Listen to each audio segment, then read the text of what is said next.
Welcome back friends. तो अब हम स्टार्ट कर रहे हैं एक नई video series class 9th information technology यानी कि आईटी के लिए। और हमारा जो सब्जेक्ट कोड है ये है 402 और जो आपका पेपर यहाँ पे होता है आईटी का वो होता है 100 मार्क्स का। अब देखिए ओवरऑल जो पेपर हमारा होगा वो तो 100 मार्क्स का होगा, लेकिन इस 100 मार्क्स में से 50% आपका या 50 मार्क्स का आपका थ्योरेटिकल यहाँ पे पूछा जाता है, प्लस 50% आपसे यहाँ पे प्रैक्टिकल नॉलेज पूछी जाएगी। यानी कि जो प्रैक्टिकल पार्ट है इसमें आपको वाइवा दिया जा सकता है, प्रोजेक्ट्स आपको दिए जा सकते हैं या सिस्टम पे डायरेक्टली आपकी जो स्किल्स हैं उनको चेक किया जा सकता है। तो जो 50% यहाँ पे थ्योरी का पार्ट है वो हम यहाँ पे पढ़ने वाले हैं।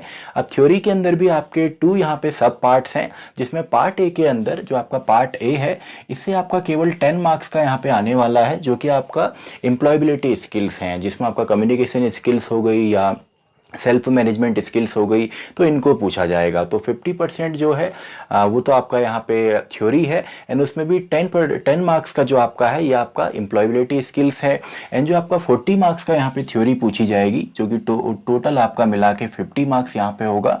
तो 10 मार्क्स का आपका एम्प्लॉयबिलिटी स्किल्स से पूछा जाएगा, 5 यूनिट इसके अंदर भी है, एंड 40 मार्क्स का आपसे पूछा जाएगा सब्जेक्ट स्पेसिफिक स्किल्स से, यानी कि इसमें आपका डॉक्यूमेंट क्रिएट करना हो, आईटी क्या है या कीबोर्डिंग स्किल्स से यहाँ पे पूछी जाएंगी। तो इसके अंदर भी आपकी 5 यूनिट यहाँ पे है। तो स्टार्ट हम यहाँ पे करने वाले हैं आपका पार्ट बी से ही, यानी कि सब्जेक्ट स्पेसिफिक स्किल्स से, जिससे कि आपका जो वेटेज है वो 40 मार्क्स का यहाँ पे है। और हर एक वीडियो के साथ मैंने यहाँ पे वीडियो नंबर भी दिया हुआ है, तो हर एक वीडियो के साथ आपको एक प्लेलिस्ट मिलेगी, यानी कि हर वीडियो को हम एक प्लेलिस्ट के फॉर्म में यहाँ पे देखेंगे, और पूरी जो प्लेलिस्ट है उसका लिंक आपको डिस्क्रिप्शन बॉक्स में मिलेगा। और साथ में आपको जो नोट्स हैं, नोट्स आपको लिखने की ज़रूरत नहीं है, अगर आप चाहें तो साथ साथ आप नोट्स भी क्रिएट कर सकते हैं, लेकिन आप नहीं करते हैं तो पूरे जो नोट्स हैं वो आपको हर वीडियो के साथ डिस्क्रिप्शन बॉक्स में मिलने वाले हैं। यानी कि इस वीडियो के नोट्स आपने लिखने नहीं हैं, वो आप डिस्क्रिप्शन बॉक्स में जाके डायरेक्टली वहाँ से डाउनलोड कर सकते हैं। और जितने भी टॉपिक्स हम यहाँ पर डिस्कस करेंगे इनसे रिलेटेड जो इंपॉर्टेंट क्वेश्चन हैं, जो एक्सपेक्टेड क्वेश्चन हैं, उनको भी हम डिस्कस करेंगे। तो वो भी आपको नीचे जो PDF है उससे आप पढ़ सकते हैं। तो स्टार्ट करते हैं। सबसे पहले हम देखने वाले हैं पार्ट बी को, यानी कि सब्जेक्ट स्पेसिफिक स्किल्स को, और इसके अंदर आपकी 5 यूनिट हैं। तो हम स्टार्ट कर रहे हैं यूनिट 1 से, यानी कि इंट्रोडक्शन टू आईटी, आईटी क्या होता है एंड आईटीज इंडस्ट्री क्या है, यानी कि इंफॉर्मेशन टेक्नोलॉजी कौन कौन सी सर्विसेज को इनेबल करती है। तो यहाँ पे देखिए, जब भी आप आईटी की स्किल को हो या एम्प्लॉयबिलिटी स्किल्स हो, इनको आप एक्वायर करते हैं, तो उसके बाद जो जॉब रोल आपको यहाँ पे दिया जाता है वो होता है आपका डेटा एंट्री ऑपरेटर का या डेटा एंट्री एनालिस्ट का। तो डेटा एंट्री ऑपरेटर क्या होता है, सबसे पहले तो ये हम देख लेते हैं।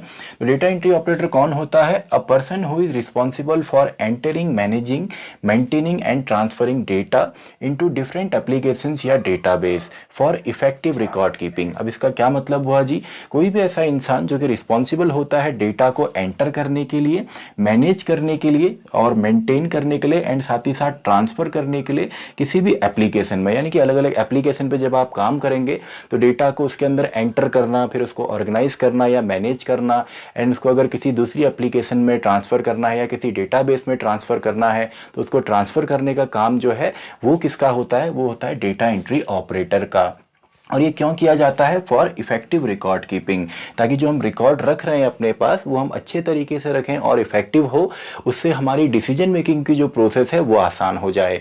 तो सिंपल सा है, इसको आप इसका नोट्स तो आपको मिल ही जाएंगे, लेकिन आप कोई और डेफिनेशन भी अगर आप बनाना चाहें तो बना सकते हैं। तो नेक्स्ट है आपका skills required for data entry operator. अब ये तो आप करेंगे, लेकिन इसके लिए स्किल्स कौन कौन सी चाहिए, तभी आपको जो स्किल बेस्ड सब्जेक्ट है वो हम यहाँ पे पढ़ रहे हैं जो आईटी है। अब देखिए इसके कौन कौन सी स्किल्स चाहिए, क्योंकि क्वेश्चन इस तरीके से भी आ सकता है, name any 4 skills required for becoming data entry operator. तो स्किल्स कौन कौन सी हैं? सबसे पहले बेसिक कंप्यूटर नॉलेज आपको होनी चाहिए हार्डवेयर एंड सॉफ्टवेयर की, कि हार्डवेयर किस तरीके से काम करता है एंड सॉफ्टवेयर किस तरीके से काम करते हैं, कितने टाइप के सॉफ्टवेयर्स होते हैं। नेक्स्ट है आपका हाई टाइपिंग स्पीड, यानी कि टाइपिंग स्पीड तो ऑब्वियस सी बात है कि आपकी टाइपिंग स्पीड अच्छी होनी चाहिए, तभी आप डेटा को इफेक्टिव तरीके से और जल्दी से एंटर कर पाएंगे किसी भी एप्लीकेशन में। नेक्स्ट है आपका डेटा ऑर्गेनाइजेशन स्किल्स, डेटा को आपको ऑर्गेनाइज करना आना चाहिए, अलग अलग फाइल्स को, फोल्डर्स को। नेक्स्ट है कम्युनिकेशन स्किल्स आपकी अच्छी होनी चाहिए।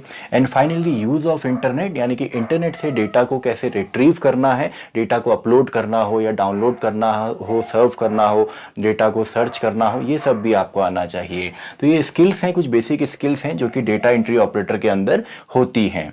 नेक्स्ट आपका मेन टॉपिक अब यहाँ से स्टार्ट हो रहा है, इंफॉर्मेशन टेक्नोलॉजी यानी कि आईटी क्या होता है।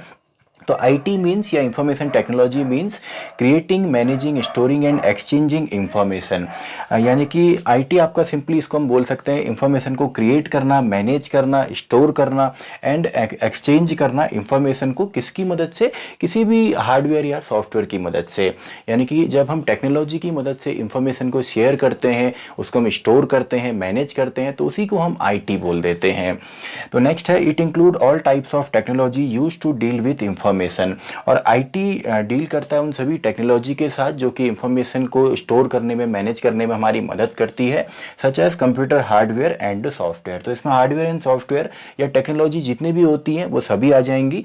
टेक्नोलॉजी यूज्ड और and software technology used for, यहाँ पे और की जगह फॉर कर देते हैं, for creating, storing, managing and exchanging information. यानी कि आईटी के अंदर वो सभी टेक्नोलॉजी आ जाती है, भले हार्डवेयर की हो या सॉफ्टवेयर की हो, जो कि इंफॉर्मेशन को मैनेज करने के लिए, स्टोर करने के लिए या ट्रांसफ़र करने के लिए इस्तेमाल होती है। तो इसकी डेफिनेशंस आपको एक और डेफिनेशन मिल जाएगी डिस्क्रिप्शन बॉक्स में जो नोट्स हैं, तो डेफिनेशन आप खुद भी बना सकते हैं। यानी कि अगर किसी भी इंफॉर्मेशन को मेंटेन करना हो, क्रिएट करना हो, मैनेज करना हो, एंटर करना हो, तो इससे रिलेटेड जितनी भी टेक्नोलॉजी का आप इस्तेमाल करेंगे, टेक्नोलॉजी आप क्या कर सकते हैं, हार्डवेयर है, सॉफ्टवेयर है या इंटरनेट है, तो उसी को हम आईटी बोल देते हैं। तो नेक्स्ट है वर्किंग ऑफ कंप्यूटर। अब देखिए मेन जो काम होता है वो किस तरीके से होता है, हमारे पास रॉ डेटा होता है, उस डेटा को हम प्रोसेस करते हैं तो हमको इंफॉर्मेशन निकल के मिलती है। तो तभी हम कंप्यूटर को कई बार डेटा प्रोसेसर भी कह देते हैं, क्योंकि डेटा की प्रोसेसिंग के लिए इस्तेमाल होता है। और डेटा क्या होगा, रॉ फैक्ट एंड फिगर्स, यानी कि कुछ आंकड़े हमारे पास होंगे, एंड जब उन रॉ फैक्ट एंड फिगर्स पे हम प्रोसेस करेंगे तो जो प्रोसेस करके हमको मिलती है वो इंफॉर्मेशन होती है। तो इंफॉर्मेशन क्या होगी, प्रोसेस्ड डेटा हमारा होगा। और इसका मेन काम होता है डिसीजन मेकिंग के लिए, क्योंकि डेटा तो आपके पास है लेकिन उसमें आप कोई प्रोसेस लगाएंगे, कोई फॉर्मूलेज उसमें लगाएंगे, तब जाके आपको इंफॉर्मेशन मिलती है और इंफॉर्मेशन के बेस पे ही हम डिसीजन यहाँ पे लेते हैं। नेक्स्ट है एडवांटेज ऑफ आईटी या यूज ऑफ आईटी। कि एडवांटेज क्या है आईटी के, इंफॉर्मेशन टेक्नोलॉजी के, या इसके इस्तेमाल कहाँ किए जाते हैं। तो पहला तो आपका है सोशल नेटवर्किंग एंड कम्युनिकेशन। आपने देखा होगा आप सेल फोन्स का या लैपटॉप्स का, डेस्कटॉप का इस्तेमाल करते हैं सोशल नेटवर्किंग के लिए, काफ़ी सारी एप्लीकेशंस हैं या वेबसाइट्स हैं। एंड देन इसका मेन जो यूज़ है वो है कम्युनिकेशन के लिए। आईटी का हम मेन इस्तेमाल हम करते हैं कम्युनिकेशन में। नेक्स्ट है ऑनलाइन एजुकेशन। ऑनलाइन एजुकेशन आप ले सकते हैं आईटी की मदद से, क्योंकि ये जियोग्राफिकल लोकेशन फिर हम यहाँ पे कोई मायने नहीं रखती। या ऑनलाइन बिजनेस हो, बाइंग एंड सेलिंग आपने करनी है, यानी कि कॉमर्स वाला जो पार्ट है। अब देखिए आईटी की जब बात आती है तो इसको भी हम देखेंगे कि इंफॉर्मेशन टेक्नोलॉजी कौन कौन सी सर्विसेज को इनेबल करती है। जैसे ई गवर्नेंस में इस्तेमाल होती है, या ई एजुकेशन में इस्तेमाल होती है, ई बैंकिंग की जो सर्विसेज हैं उसमें इस्तेमाल होती हैं। नेक्स्ट है अकाउंटिंग एंड लीगल वर्क में भी आपका आईटी इस्तेमाल होता है। नेक्स्ट है रीचिंग मोर कस्टमर्स। ज़्यादा कस्टमर्स को अगर हमने एक्वायर करना है तो उसके लिए हम यहाँ पे आईटी का इस्तेमाल करते हैं, एडवर्टीजमेंट के लिए या डेटा सर्च के लिए, मार्केट रिसर्च के लिए। नेक्स्ट है रिड्यूसिंग कॉस्ट, ये कॉस्ट को रिड्यूस करेगा। नेक्स्ट है maximising profit and minimising waste. तो ये आईटी का काफ़ी अच्छा है, क्योंकि इसमें जियोग्राफिकल लोकेशन आप ज़्यादा यहाँ पे जा सकते हैं। तो इसमें सिंपल सा है, रीचिंग मोर कस्टमर, ज़्यादा कस्टमर पे जाना, रिड्यूसिंग कॉस्ट, कॉस्ट को कम आईटी करेगा, मैक्सिमाइज करेगा प्रॉफिट को, और वेस्ट को मिनिमाइज करेगा। नेक्स्ट है गेमिंग या online gaming and use of internet. Internet में से आप जो आपकी इंफॉर्मेशन है उसको आप निकाल सकते हैं, क्योंकि वहाँ पे काफ़ी ज़्यादा आपके सोर्सेज होते हैं इंफॉर्मेशन के लिए। एंड साथ ही में ऑनलाइन गेमिंग तो आपको ऑलरेडी पता है, ये भी हम आईटी की मदद से ही करते हैं। अब देखिए यहाँ पे जो एक्सपेक्टेड क्वेश्चन आपके बन सकते हैं वो क्या क्या बन सकते हैं। एक सिंपल सा क्वेश्चन आ सकता है, what is data entry operator या डेटा एंट्री एनालिस्ट आपका क्या होता है। तो सिंपल सा है, a person who is responsible for entering, managing and transferring data या entering data into different applications या डेटाबेसेस। और ये क्यों किया जाता है, इफेक्टिव रिकॉर्ड कीपिंग के लिए। नेक्स्ट क्वेश्चन आ सकता है कि स्किल्स क्या हो सकती हैं। अब स्किल्स आपसे ये भी पूछा जा सकता है कि स्किल्स बताइए, तो आप 2 या 3 पॉइंट वहाँ पे लिखेंगे। या स्पेसिफिक भी पूछा जा सकता है कि कोई भी 2 स्किल्स बता दीजिए जो आपको यहाँ पे डेटा एंट्री ऑपरेटर बनने के लिए चाहिए। नेक्स्ट क्वेश्चन, ये तो सिंपल सा है, व्हाट इज़ आईटी, ये तो आ ही सकता है। नेक्स्ट आपका है एडवांटेज क्या है, इस तरीके से क्वेश्चन आ सकते हैं, what is the use of information technology, and ये भी आ सकता है what are the advantage of information technology, इसको हम क्यों इस्तेमाल करते हैं। तो आई होप आपको ये बेसिक टॉपिक्स यहाँ पे समझ में आ गए होंगे। बेसिक से हमारे टॉपिक हैं, इनको केवल आपने समझना है, और जो इसके नोट्स हैं वो आपको डिस्क्रिप्शन बॉक्स में मिलेगा, और पूरी जो प्लेलिस्ट है वो भी डिस्क्रिप्शन बॉक्स में मिलेगी, तो वहाँ पे जाके आप उनको चेक कर सकते हैं।